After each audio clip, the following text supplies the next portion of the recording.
pessoal, tudo bem? Sejam todos bem-vindos ao canal Me Ajuda Aí. Meu nome é Juliette, a sua divulgadora científica aqui do YouTube, e hoje a gente vai para uma das coisas que vocês mais assistem aqui no canal, que são exercícios resolvidos.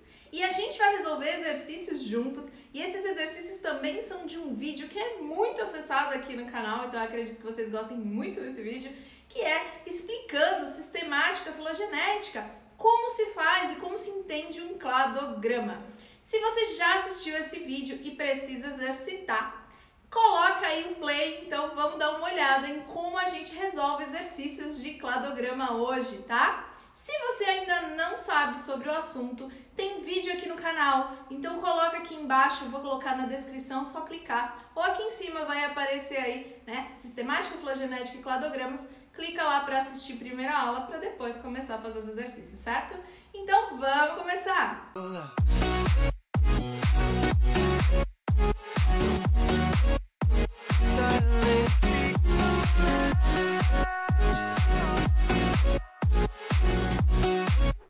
E se você está curtindo o meu trabalho como professora de biologia, se você está curtindo o canal Me Ajuda Aí, não esquece de deixar o seu like, compartilha esse vídeo com seus amigos que estão estudando a mesma coisa que você, isso me ajuda demais, gente, muito, muito mesmo.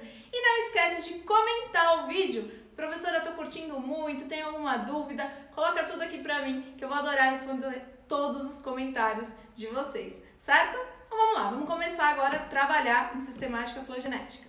Pessoal, vocês podem começar ouvindo o que eu tô falando, vai aparecer a questão aí, eu vou aparecer menorzinha, e aí vocês vão pausando e respondendo para depois ouvir a correção, ou vocês vão assistindo e fazendo junto comigo, tá? Da maneira que vocês acharem melhor. Então vamos lá para a primeira questão de cladograma. Vamos lá então, pessoal, questão aí para entrar na Unicamp. O cladograma abaixo representa relações evolutivas entre os membros da superfamília Hominídea, né? Homonoide também, tanto faz. Onde se observa que, bom, a gente tem então a imagem de um cladograma aí, e aí a gente tem as alternativas, né? Alternativa A, homens e gibões, Olitobatide, não possuem ancestral comum. Alternativa B, homens, gorilas, gorila e orangotangos, pongo, pertencem a famílias diferentes. Alternativa C, homens, gibões e chimpanzés, pan, possuem um ancestral comum. E alternativa D, homens, orangotangos, pongo e gibões e lobatide são primatas pertencentes à mesma família. Para a gente responder essa questão, a gente precisa então analisar o clado. Ele está pronto para a gente vai observá-lo e vai entender que alternativa por alternativa. Questões de cladograma normalmente são questões que você tem que olhar alternativa por alternativa e ver se elas estão fazendo sentido ali no cladograma apresentado, tá? Então vamos dar uma olhadinha aí nesse cladograma apresentado e nessas questões que apareceram. Então, olha, a alternativa A fala que homens e gibões, né, e lobatide possuem ancestral comum, então que eles não pertencem ao mesmo ancestral comum. Então a gente vai lá nos homens, né, no homo, que está aqui embaixo, e a gente também dá uma olhada em gibões, né? Gibões que estão aí denominados como ilobatide, né? Eles estão bem separados aí, bem longe um dos outros, e ele fala que eles não possuem um ancestral comum. Mas quando a gente vai observando aí a base do nosso cladograma, que inclusive está invertido, não está daquela maneira que a gente estuda normalmente, né? A gente vai ver que todos eles pertencem ao mesmo ancestral, que é o hominoide. Então, não. Então, essa alternativa aí, ela não está correta, né? Aí a gente vai para a alternativa B. Homens, gorilas, gorila e orangotango pertencem a famílias diferentes. Observem aí que o cladograma de vocês tem até do lado, né, superfamília, família, subfamília, tá mostrando pra gente até a taxonomia, né, dessas espécies. Então, olha, homens, né, que tá aqui embaixo, aí a gente vai olhar os gorilas, que também tá na mesma linha ali embaixo, e os orangotangos, que são os pongos, que está do lado aí de gorila, né? E ele fala que eles três, né, pertencem a famílias diferentes. Então a gente vai subir aí as nossas setinhas, né, nosso clado, nossos ramos, e aí a gente vai perceber que em família, a família Hominidae é a família dos três, ó. Ela é a família que dá origem aí às subfamílias, né, e que dá origem ao homo, ao gorila e ao pongo. Então, eles não pertencem a famílias diferentes. Essa alternativa, então, não é a alternativa correta. Então, vamos para a próxima aí, ó. Vamos lá. C. Homens, gibões e chimpanzés, PAN, possuem um ancestral comum. Então, vamos dar uma olhada, né?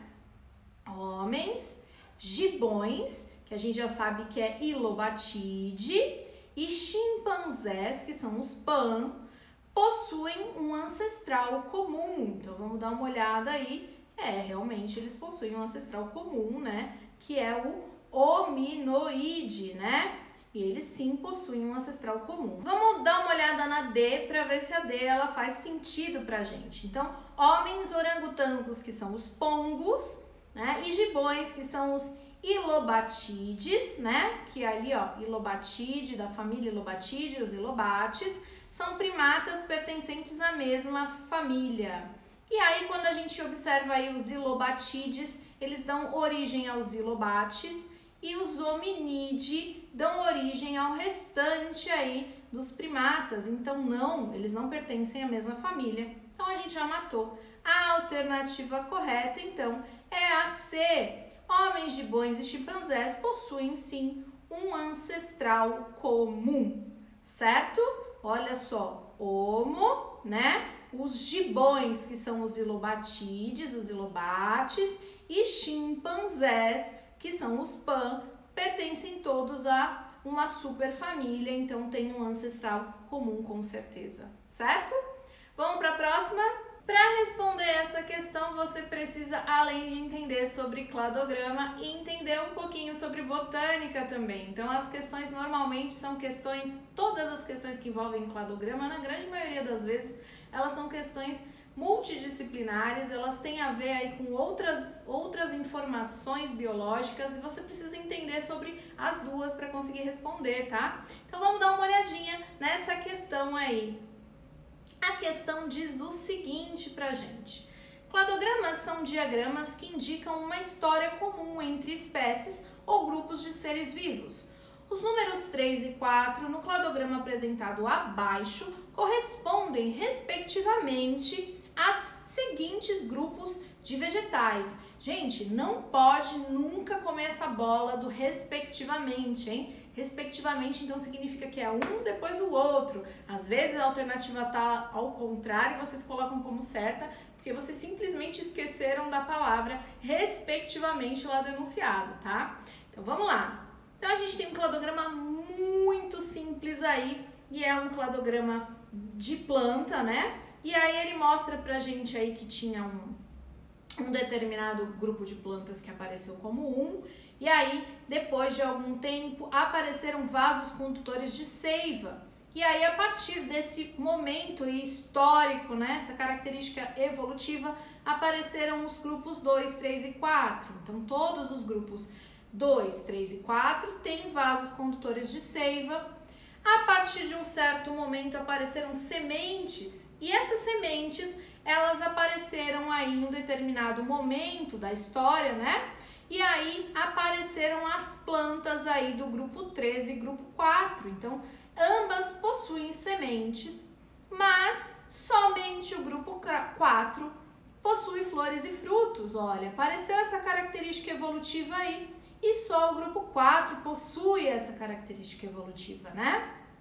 Então, ele pergunta pra gente aí, os números 3 e 4 no cladograma, eles apresentam quais grupos de vegetais? Então, vamos dar uma olhada aí nas alternativas.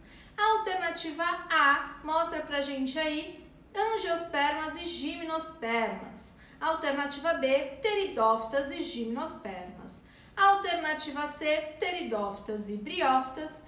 E a alternativa D, gimnospermas e angiospermas. Então, ok, entendendo então sobre botânica, né? E é a premissa mais básica aí da botânica. A gente sabe, né, que o primeiro grupo que apareceu é o grupo mais simples das plantas, né, que não possuem vasos condutores de seiva. Então, o grupo número 1 é o grupo das briófitas, certo? Aí apareceram vasos condutores de seiva, e aí a gente tem, então, as pteridófitas aparecendo, que são as samambaias, por exemplo. Apareceram sementes, e aí a gente tem o grupo aí das gimnospermas, que são todas as que possuem semente, como por exemplo os pinheiros e as araucárias. E aí apareceram flores e frutos, e aí a gente tem um grupo mais biodiverso que existe, que são de plantas que têm flor e fruto. Então aí a gente tem goiabeiras, mangueiras, né? Um monte de orquídeas, a gente tem hortênsias, muitas plantas aí com flores e frutos, que são as angiospermas, certo? E olha o que eu falei para vocês, né? Aparece aí um respectivamente que não é respectivamente. Então, a alternativa A mostra que o grupo 3 e 4 são angiospermas e gimnospermas, quando na verdade é o contrário. Então, a alternativa correta é a D. O grupo 3 é o grupo das plantas que possuem sementes, mas não tem flor e fruto. E o grupo 4, as angiospermas, que possuem flores e frutos, certo? Vamos dar uma olhada em mais um exercício? Então vamos lá para mais uma questão aí de cladograma para vocês. Então olha lá, observe o cladograma e assinale a alternativa correta. Então a gente tem aí um cladograma e aí a gente precisa olhar as alternativas uma por uma e ver qual é a correta, certo? Então vamos ler aí as alternativas. O número 1 representa um caráter presente em todos os grupos A, B, C, D e E. Então, olha só, o número 1, ele é um caráter que apareceu a partir de A. Então, o A, ele não possui essa característica. Essa característica, ela é existente sim, dali para frente. Então, B, C, D e E possuem a característica 1, mas o A não. Então, não, essa alternativa não é correta, certo? Aí vamos lá para B. Os grupos A, B, C, D e E são considerados monofiléticos, mas não os grupos D e E. Então, ó, quando a gente observa todo o ramo de A até E, a gente acredita que esse grupo é um grupo monofilético, é um grupo que aceita aí que todos os indivíduos eles têm um ancestral comum. Até aí tá correto sim, né? Mas quando ele fala lá, mas os grupos D e E não. Não, o grupo D e E é um grupo monofilético, olha só, quando a gente observa o D e E, eles pertencem sim ao mesmo ancestral comum, então sim, são um grupo monofilético, então não é a correta, tá? Aí vamos lá para a alternativa C. O ramo do grupo A possui a mesma idade dos ramos dos grupos B, C, D e E, pois ambos partem do mesmo nó A. Então, a gente observa aí que todos eles, A, B, C, D e E, eles param, né? O nó vai o ramo e todos eles estão na mesma linha. E isso indica pra gente que eles existem sim, né? Todos ao mesmo tempo, nenhuma espécie aí foi extinta, né? Então, eles têm sim a mesma idade, né? O ramo do grupo A tem a mesma idade dos ramos do grupo B, C, D e E, pois ambos partem do mesmo nó A, né? Apareceu aí um nozinho A e todos eles partem do mesmo nó. O nó A tá lá embaixo, né? E dali por diante todo mundo parte do mesmo nó. Então, essa é a alternativa correta, né? Parece ser, né? Então, vamos dar uma olhadinha na D e na E pra gente ter certeza. A D fala lá, ó, o clado D e E é o que compartilha o menor número de caracteres derivados. Caracteres derivados são caracteres novos, características que apareceram mais novas, menos antigas, né? Então, vamos dar uma olhada aí, ó. O clado D e o E é o que compartilha o menor número de características derivadas. Não, provavelmente ele é o que compartilha o maior número de características novas, né? Porque olha só, O D e o E compartilham todas aquelas características que vieram embaixo. Então, ó, apareceu 3 características pra gente aí, né? A característica 1, a 2 e a 3. Então, a 1 é comum de B pra cima, a não tem. A 2 é comum de C pra cima, né? A B não tem. A 3 é comum de D e E. Então, D e E, quantas características eles têm em comum? A1, A2 e A3. Então, eles têm um maior número de características derivadas em comum, né? Então, ele não é o que tem o menor, tá? E aí, vamos para a alternativa E. O grau de parentesco que há entre D e E é o mesmo entre C e D, B e C e A e B. Então, vamos dar uma olhada aí no que a gente está lendo, né? O grau de parentesco entre D e E, né? Olha só, eles têm muitas características em comum. É o mesmo que entre C e D. Não, olha só. C e D não tem a característica 3 em comum. Característica 3 é uma característica que só existe em D, né? E quando a gente observa B e C, a gente também percebe que a característica 2, ela só aparece em C, B não tem, né? E A e B também, a característica número 1, que é a primeira aí que apareceu, ela é uma característica que só existe em B, em A não. Então não, essa alternativa não é correta. Então, realmente a alternativa correta é a C, pessoal, certo? Vamos fazer mais um exercício? Vamos lá para mais um exercício aí, hein? Vamos prestar atenção nesse aqui, que esse aqui é mais complexo, o clado, né? O clado tá mais complexo aí para vocês, tá? Então, vamos lá, ó. A figura abaixo, extraída e adaptada, né, demonstra um relacionamento filogenético de alguns grupos de animais. Com base nessa figura, analise as proposições a seguir e assinale as corretas. Então, pode ter uma correta, mas pode ter mais de uma correta, ok? Então, vamos dar uma olhadinha aí nas alternativas e observar o nosso clado, né, para ver se o nosso clado está coerente com as alternativas. Então, vamos lá para 1. A estrela do mar tem um ancestral comum com os Chordata, representado na figura pela letra C. Então, a gente vai achar ali a estrela do mar e a gente vai achar os Chordata. Ó, observa aí que todos os cordados, eles estão escritos em cima, ó, Chordata. Então, tainha, papagaio, rato e macaco, ó, que estão lá dentro, né, desse grupo, né? E ele fala que a estrela do mar e todos eles têm um ancestral comum, representado pela letra C.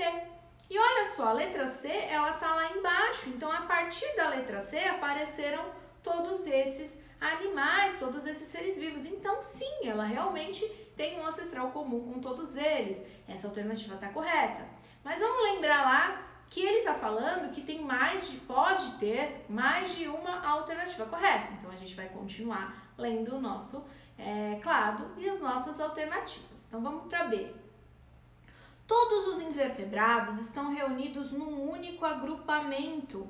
Aí observa aí o nosso clado, né? A gente tem estrela do mar, aí depois tem os vertebrados, tainha, papagaio, rato, macaco.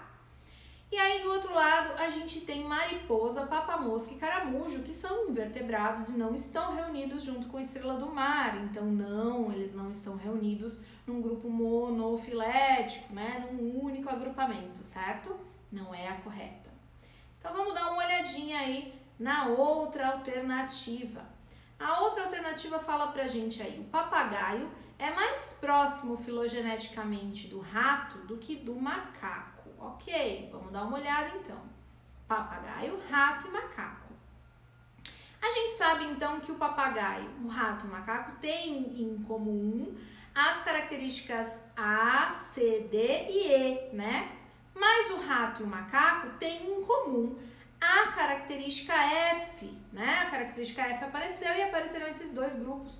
E não apareceu mais nenhuma característica ali no nosso quadro. Então, a gente sabe que o rato e o macaco, eles têm as mesmas características em comum a F.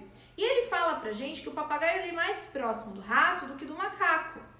Ah, é mesmo, olha só. Então, o papagaio, depois vem o rato, depois vem o macaco. Então, eu acho que ele é mais perto do rato do que do macaco.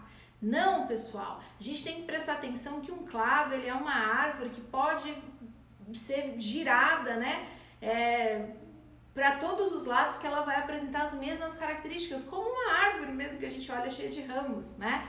Então, tanto o rato quanto o macaco têm as mesmas características, que é a F, em comum.